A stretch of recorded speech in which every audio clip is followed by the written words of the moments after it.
Scaling Up Nation, are you getting ready to take your Certified Water Technologist examination? Do you wish you just had a little bit of extra help to build your confidence so you can sign up for the exam? Well, Nation, I've heard you and I've got what you were asking for. I work each one of the 75 mock questions that you receive when you sign up to take your Certified Water Technologist designation. I share with you the logic behind how I get to certain answers, and I show you how to set up each math equation. Go to scalinguph2o.com/CWT prep. Once again, that's scalinguph2o.com/CWT prep to get enrolled today.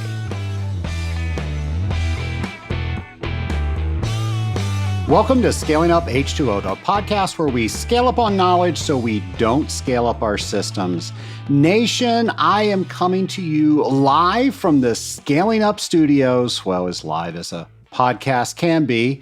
And this is our 5th anniversary, 5 years of the Scaling Up H2O podcast. Wow. And by the way, I'm Trace Blackmore. I am so incredibly proud to be the host of the best, the longest running, the most amazing podcast dedicated to the industrial water treatment industry.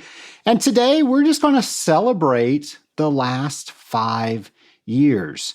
You've been listening to the Scaling Up podcast for 5 years, and that just blows my mind. And I was thinking, what could we do that's a little bit different today to celebrate our 5th anniversary or our 5th birthday? I'm not even sure what to call it. I know we've been around for 5 years. And then I got to thinking, a good friend of mine, his name is Scott Slade, and he is a radio personality here in the Atlanta area.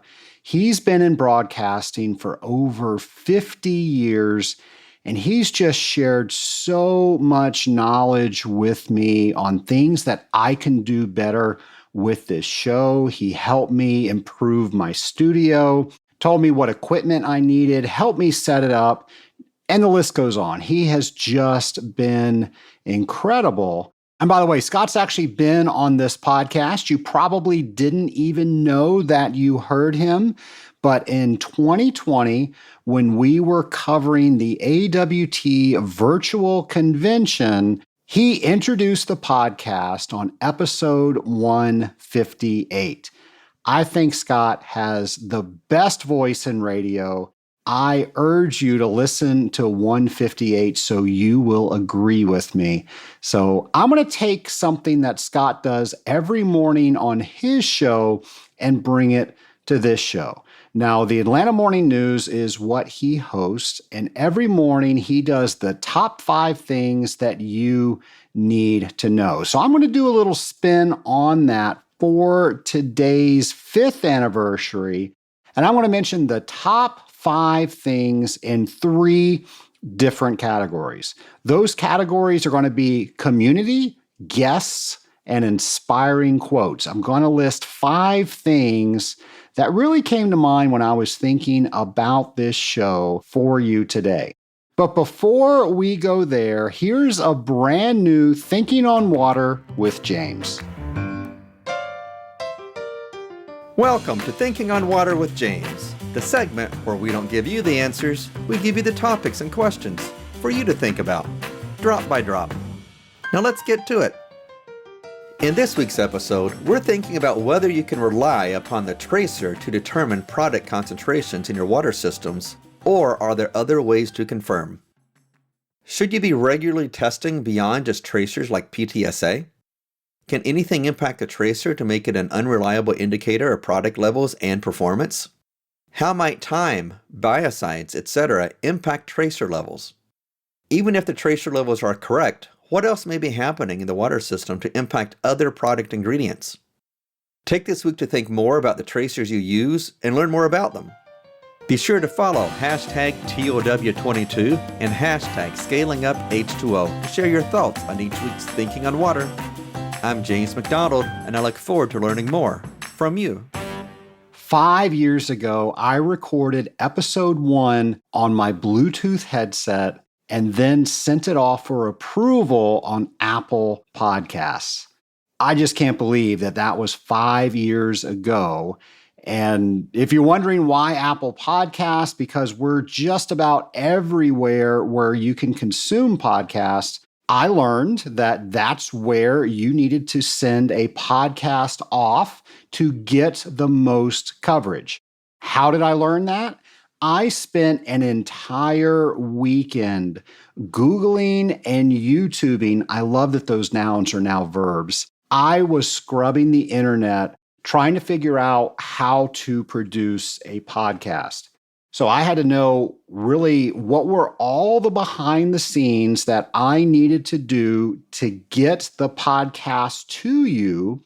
And there was a ton. I needed some equipment. I needed some software. I needed a website.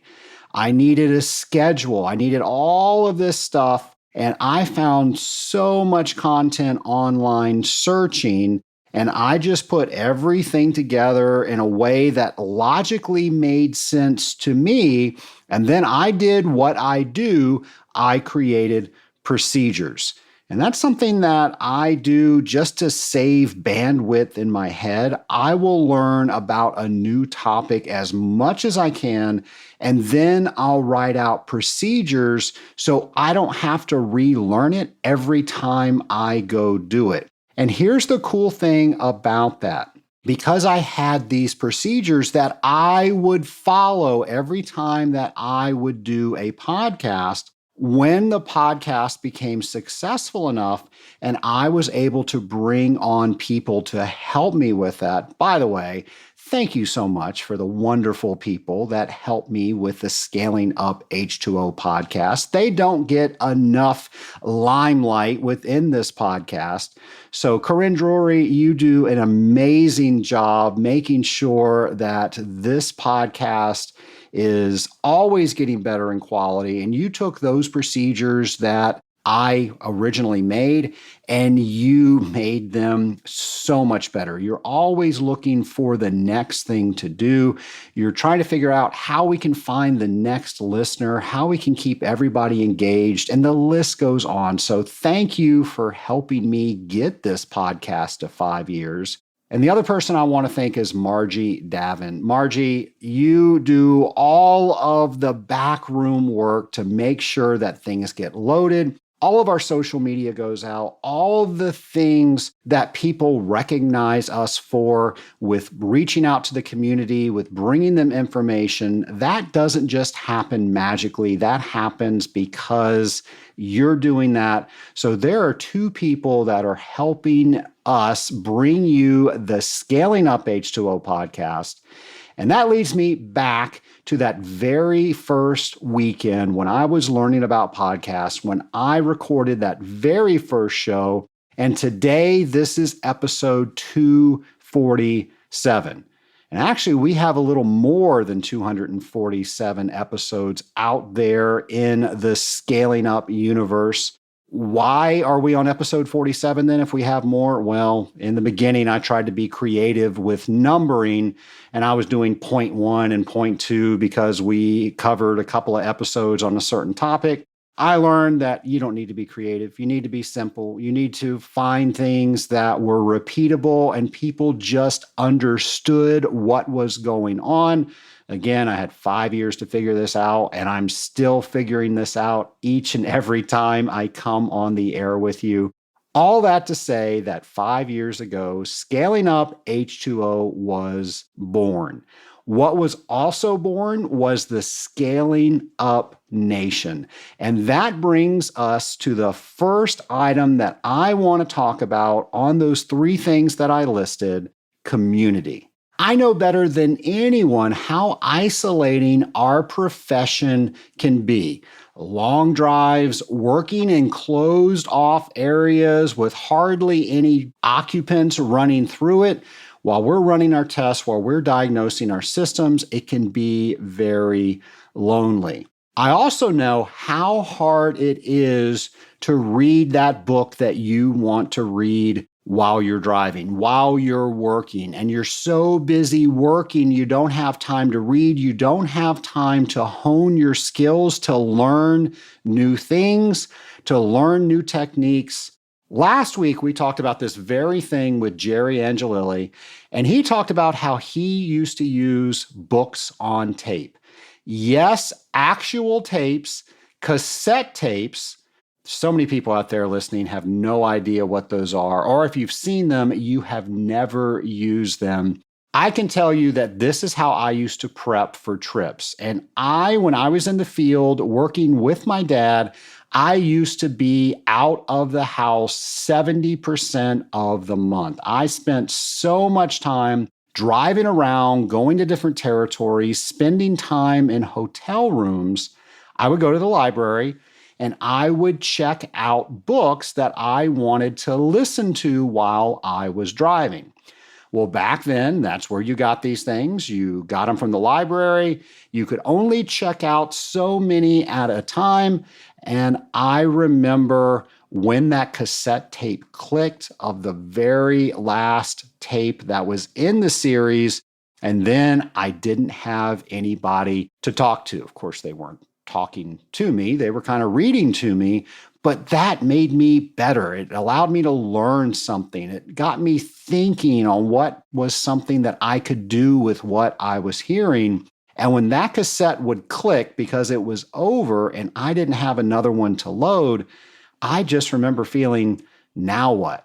And I would turn to either radio, probably whatever was on the popular music at the time, or I listened to talk radio. And folks, that did nothing for me. And I remember thinking, I just wish that I could magically make content appear.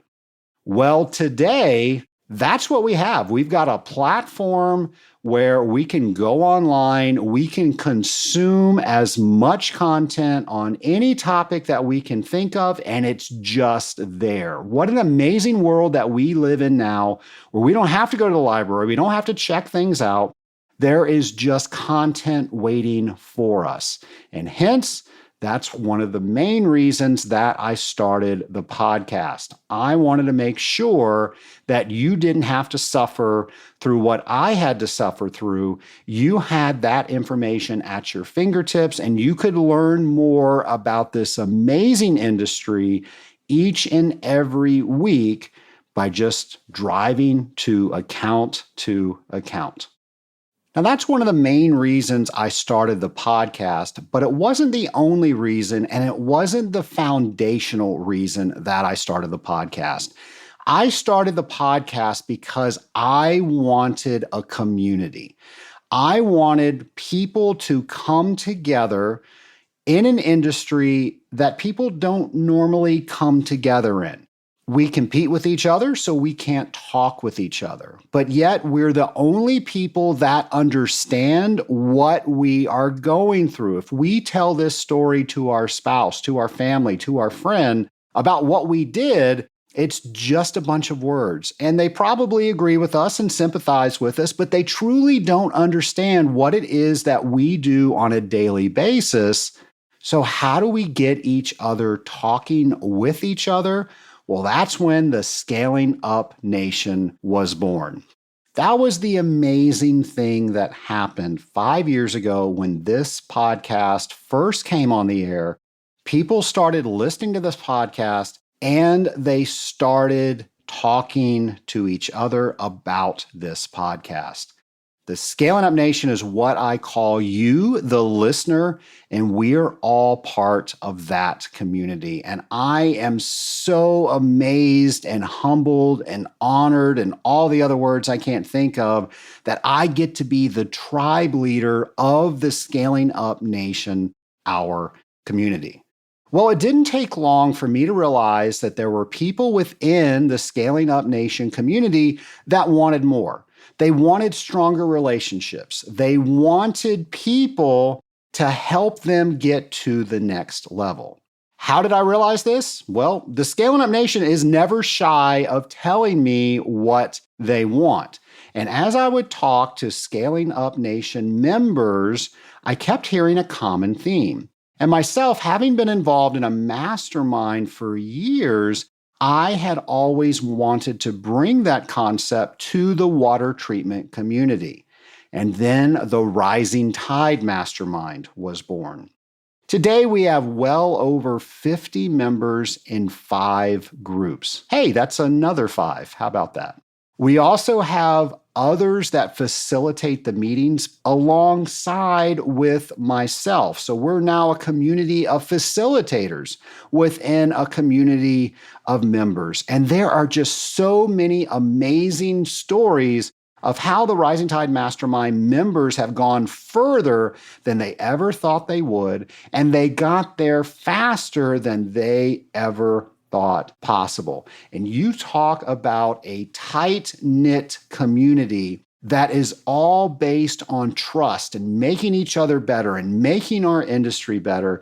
It is just amazing what has happened within the Rising Tide Mastermind. When we went to the Association of Water Technologies convention last year, we got together and it was just the convention on steroids. We had our group. We were able to divide and conquer and make sure that we saw all of the different technical papers that we wanted to, knowing that we could only see one at a time. But then we got together and a group of us would talk about what they got out of one presentation, what somebody got out of another presentation. We then talked about what we were going to do with that, how we were going to take that information and take what we were doing to the next level. And then we helped each other do those things while we held each other accountable to do them. It was just amazing. So that is definitely something that came out of this podcast that has given me and so many others such a tight-knit community all around our industry. I know how important it is to belong, and I remember being in the lunchroom as a kid, wondering if I was going to be invited to sit down next to someone on my very first day in middle school. I'm still that kid at heart. I know you are too. And that's why community is absolutely so important. And when I get the privilege of going to one of the events, I just mentioned the Association of Water Technologies convention. So maybe I'm speaking there, or maybe I'm just attending. So many of you come up and you let me know what this community has meant to you. I love the stories where you've connected with somebody in your local community that does the same thing that you do, and now you are better for it. Or maybe you've joined another group because you've heard about what we do in the Rising Tide Mastermind, and you share that with me. Being part of something and having people help you get further faster and caring about how you do things and what you do is oh so important. Life is short, so thank you, Scaling Up H2O listeners. Of course, I'm talking to the Scaling Up Nation. You are the nation, and thank you for the last 5 years and hopefully the next 5 years where you are listening to this show. So that's community. Those are 5 things that I could think of around community. So let's move on to our guests. And this is something that was so hard for me to do. We have had so many amazing guests. I should have counted up all the guests that we've had on the podcast, and then that could have been one of our stats I could have shared with you, but I didn't do that, so I can't share that with you. What I did do is I went through some of the guests that we had that wrote books that really meant something to me. Books that allowed me to do something with either my personal life or my professional life or how I coach other teams and other people. These are books that I use all the time. And because I started a podcast, I had a reason to meet these people and to thank them for writing their books. So now what we're going to do is we're going to go through the top 5. I don't know if they're the top 5, but they're the 5 that I can think of.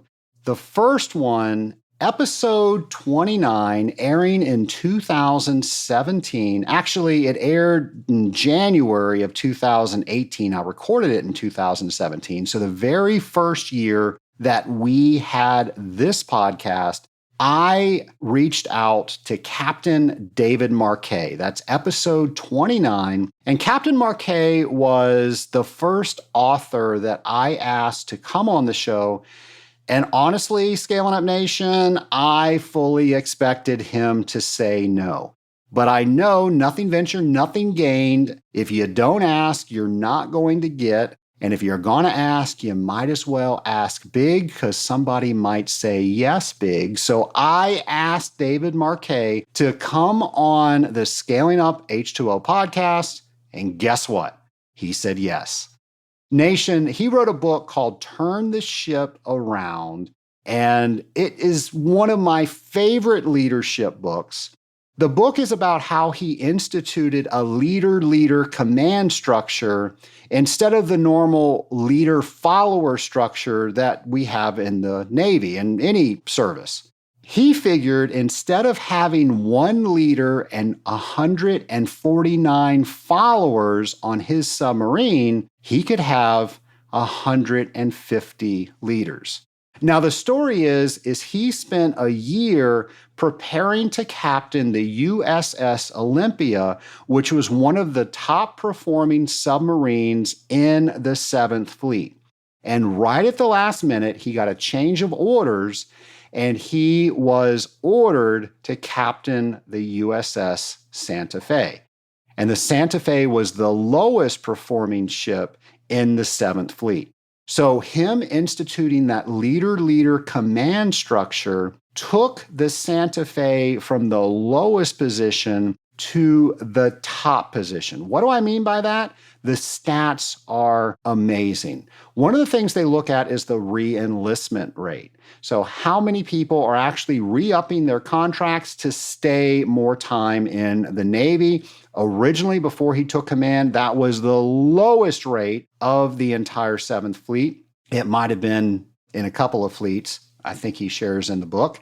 What he did with how he changed to a leader-leader command structure, he now had the highest re-enlistment rate. And the other thing that's just amazing is 7 of his officers became captains. And after talking with him and other people that I know that have served, having one is an honor, but to have 7 is just amazing. His book is called Turn the Ship Around. You can see all these things that he turned around. But one of the most amazing things was that ship received the highest performance review in naval history. Just so many accolades because he was making sure all of his people had ownership in whatever it was that they did.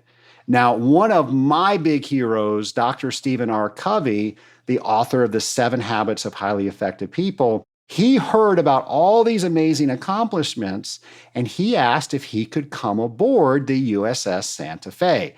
So you can hear in episode 29 me asking Captain Marquet what it was like to meet Dr. Covey. So I urge you to listen to that if you haven't listened to that episode. And if you haven't heard it in a while, that's just a really, really fun episode. It was the first A-list author that I ever invited on the podcast. Again, if that's a lesson that I learned and I want to share with you, ask big because you can get answered big. And if you don't ask, you're definitely not going to get. Captain Marquet, thank you for giving me that confidence, for saying yes to come on that show. And I was so excited to interview you. And that then allowed me to have the confidence to ask some other authors on the show. So another author was Justin Rolfe Marsh. He wrote a book called The Machine. That episode was episode 39 that aired in May of 2018. Now, it's a sales book, but it's different than most of the sales books that are out there. What Justin did was he created a case that since the sales department was invented, it hasn't changed at all. And when you look at something like manufacturing, you see how lean it's gotten, how high performing it's gotten, how efficient it has become. And sales department, not so much. So he compares those two and gives you some handles to make your sales department more efficient. And he does that by laying out his case in the first part of the book and then telling you what to do in the second part of the book. Now, if you worked with me as a consultant, you know that I've shared this book with you because if we're ever talking about the sales department, this is the book that I send to you to read. So when we get together, we have a common language that we can talk about, and we can look at some very specific things to make sales a lot more efficient. I've had so many people tell me from this interview that they read this book, that they bought this book for people in their company, and they realigned their sales department. It makes so much sense when you read it, but he was the first one that I ever read that laid it out. It's a great read. It's called The Machine, and I urge you to listen to that interview. Again, that was episode 39. A real paradigm shift, since we were talking about Stephen Covey in the earlier episode I mentioned with David Marquet, a paradigm shift on how we see and how we execute things in sales. Now, this next lady, this next author has absolutely changed my life. Now, let me explain. I know what the intent is behind everything that I say, but the people that hear me say it, they have no idea what that intent is. And a lot of times, because of how I speak, and I speak the language of power and control, I come off very differently than what I'm trying to convey. I was misunderstood so much, and it really hurt me. I had so much love and care that I wanted to share with people. And a lot of times when I would share those things, it came off as if I was criticizing people or if I was giving them a command. I just wasn't able to speak how my mind, how my heart was actually feeling.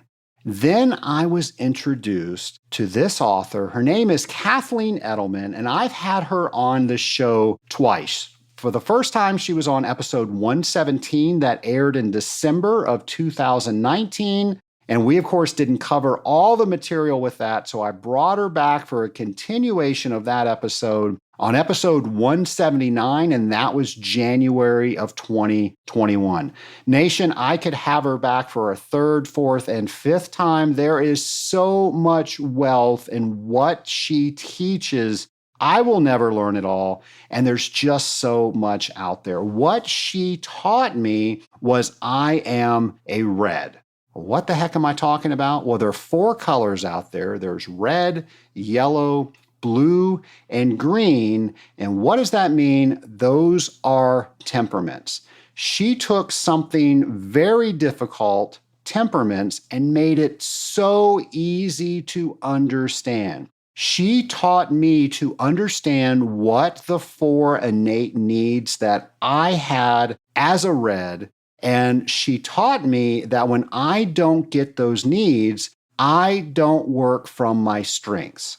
I work from my weaknesses. Now, I didn't know this. I didn't know why things weren't going the way that they needed to go, why I was miscommunicating, why I was acting a certain way. And by the way, as a red, when I don't get one of those 4 needs, I respond with tone and volume. Of course, that doesn't help the situation. But here's the thing. She boiled all of these temperaments down so you know what your needs are. By the way, mine are loyalty, sense of control, appreciation, and credit for work. I had no idea until she taught me this, but once I knew that, it was amazing. It changed everything in every relationship that I have. And what I realized was if people didn't give me one or all of those needs that I have, it wasn't on them. It was on me to choose what I did with that. And I had the power to make a conscious choice that I was going to work out of my strengths and not out of my weaknesses, which is where I go if I don't get one of those needs. So maybe you are a red as well, and that is speaking directly to you. Maybe you are one of the other temperaments and you need to find out what your needs are and what to do about that. Here's the thing. Temperaments, personality studies, they kind of sound like they're the same, but temperaments is the foundation. It is the baseline. It is how we are wired, and everything we do comes out of what our temperament is. We're born with it. We don't have the ability to change it. Where personality will change over our experiences, and we learn that we can behave in a different way and we're going to get different results. Temperament doesn't do that, so it makes it the baseline to study. But the way Kathleen puts it together, it makes it so incredibly simple for you to learn about yourself. And then because you know about yourself, just like they say on an airplane, you've got to put your oxygen mask on first if cabin pressure should drop, so you're able to help the person next to you. Well, if you don't understand yourself first, if you can't give yourself what you need, there's no way that you're going to be able to give the person that you're speaking to what they need. So she teaches you how to help yourself first so you can give others what they need. And she teaches you how to recognize the needs in others. And nation, this has changed everything. I cannot thank Kathleen enough for simplifying this material in a way that I can use it, and it has just been so powerful. If you have not listened to those episodes, again, episode 117, episode 179, she's got a workbook. She's got a new children's book out. By the way, so many people, after I share with them the I Said This, You Heard That study, by the way, that's what her book is called, say, I wish I had this sooner for my kids. One of my favorite Chinese proverbs is the best time to plant a tree is 20 years ago. The second best time is today. Folks, it is never too late to strengthen and repair relationships. And this has helped me more than anything do that very thing. I am now a better me because I understand me better. And I just want to thank Kathleen for helping me do that. And I hope having her on the podcast has helped you as well. The next author I want to bring up on the 5 things that I'm sharing with authors is one of my favorite books on water. It's called The Big Thirst. And why not? I had all these amazing people that have come on the podcast. Why not reach out to Charles Fishman? And guess what? He said yes. So I was able to ask him all of my questions that I had about his book. He is an incredible researcher, and all of the things that he researched, I want to know how he knew to research it, how he actually went about collecting all of that research, how he put it in a form where he could write about it. But most importantly, I wanted to know the why behind why he wrote that book. And we had an entire conversation around why.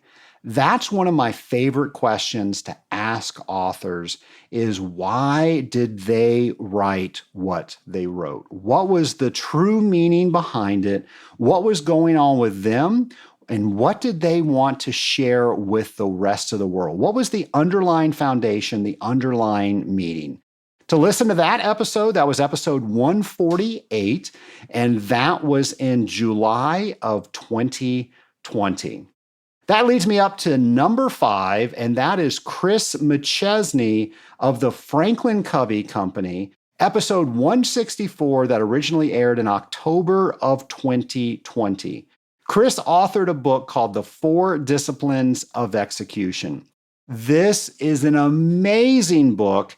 And by the way, the Franklin Covey Company is the company that Dr. Stephen R. Covey founded. And so much amazing material comes out of Franklin Covey. It's all around self-improvement and business improvement. So if you haven't looked at all the materials that they have, I urge you to search Franklin Covey and just see all the amazing content that they have. I believe they even have a podcast as well.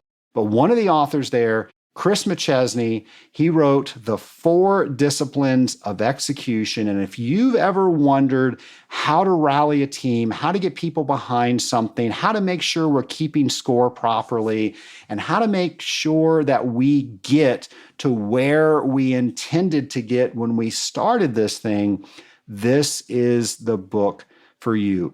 He easily lays out so much incredibly difficult material, makes it easy to understand, makes it easy for you to grab on and apply that to any team that you are a part of. It is an incredible book.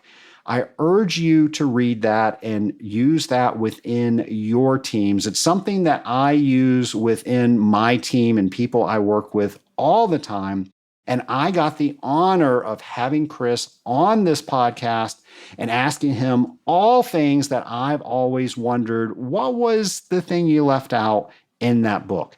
What was the one key thing that you found when people were reading the book that they wanted to know more of, or they had difficulty with, that you were able to smooth it out once you talk with them? All that information is on episode 164. And I just want to cap this section off by saying, if you don't ask, you won't get.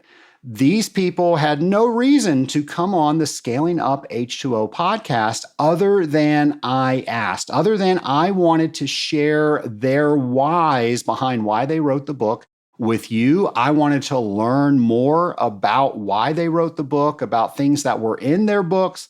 And I wanted to also say thank you for the people that wrote those books, because they really helped me in all different areas of my life. But if I didn't ask, that would have never happened. So never think that what you need is not important to someone else. That is very one-sided thinking. And I want you to think that you are giving somebody else the opportunity to pay something forward, to give something back, to help another human being.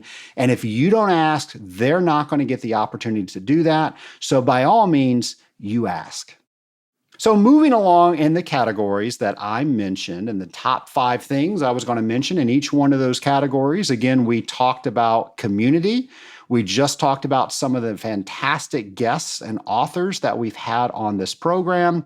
I want to go ahead and wrap up today with 5 quotes that have really inspired me, that have really caused me to deeply think about something, or have allowed me to create something that I've created in my life. The podcast, for one, the mastermind, the book that I'm working on, and so many other things that are going on in my life. When I get a certain quote, I like to write it down because I use it to inspire me, because life is hard.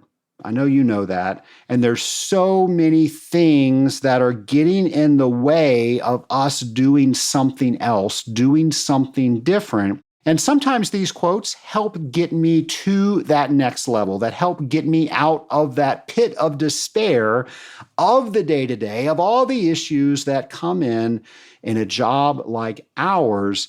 This is a ladder that gets me out of that pit. So here we go. Here are the top 5 quotes that I'm going to share with you. By James Keller, he said, "A candle loses nothing by lighting another candle." Just think of that. How many times has somebody made you feel either good or bad? And folks, if you're having a bad day, it is so easy to pass that feeling along to others, and that doesn't make you feel any better. It doesn't make anybody else feel any better. So imagine if you can help somebody else, if you could light somebody else's candle, that's going to help you as much as it helps them, and it costs you absolutely nothing. Walt Disney said, if you can dream it, you can do it. And look at what he dreamed and what he built and what continues to be built because he had that dream. So many times people are scared to dream because they're worried about the consequences of failure. So many times people dream and they don't turn it into a plan to actually take action on it to get it done. That's one of the things that we urge people to do in the Rising Tide Mastermind. We're always looking 3 years out in our future. We're trying to figure out what we can create, not by default, but by really trying, by really getting people behind us and getting people to help us and pushing us to make that dream into a reality. The next quote is also around the mastermind, and this is one of the reasons that I joined the mastermind that I've been a member of for about 10 years now. You are the average of the 5 people you spend the most time with. Jim Rohn said that. Just think about that. The 5 people you spend the most time with, you, by default, become the average. Is that okay with you? Now, I'm not telling you to write off people in your relationship world, but if you're not getting the results that you want, maybe it's because you're not hanging out with the people that will allow you to learn from them, that will encourage you to do more. Again, that's why we're all members of the Rising Tide Mastermind. The 50 plus members that have joined that, we are all trying to make sure that we're hanging out with successful people that can teach us things and can push us to the next level. When I created the Rising Tide Mastermind, that was definitely one of the quotes that I was thinking of. Here's another one. I've learned that people forget what you said, people will forget what you did, but people will never forget how you make them feel. That was Maya Angelou. That was a quote that somebody shared with me. I read it somewhere, and wow, how true is that? You can say things, you can do things, but when you look back, you remember how people made you feel. How are you making the people feel that you are closest with? When you have an interaction with somebody else, it's great to say things, it's great to do things, but after it's all said and done, how are you leaving people to feel? And is that the way you would want to feel? So it's just a quote that I try to think of in every interaction. What is the overall feeling that I'm leaving people with? And is that something that I'm proud of? The last quote is one that is from a transcendentalist, so Henry David Thoreau. There are 1,000 hacking at the branches of evil to one who is striking at the root. That's deep, right? Let me read that again. There are 1,000 hacking at the branches of evil to one who is striking at the root. There is so much that happens to us on a daily basis. There's so much that we want to change.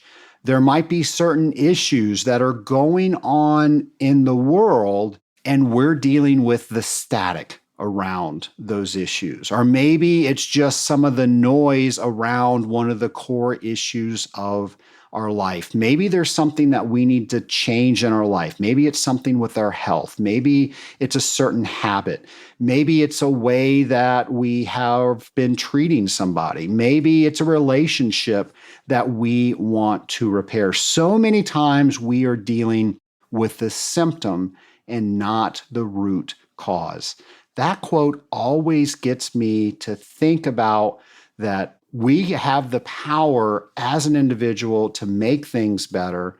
The fact that we're talking about evil, we can apply that to so many things. But if we just look at all the issues that we have in our lives, are we truly doing something that counts, or are we just hacking at the branches? Of course, those branches are going to grow back. We have to find the root cause, and we need to deal with that.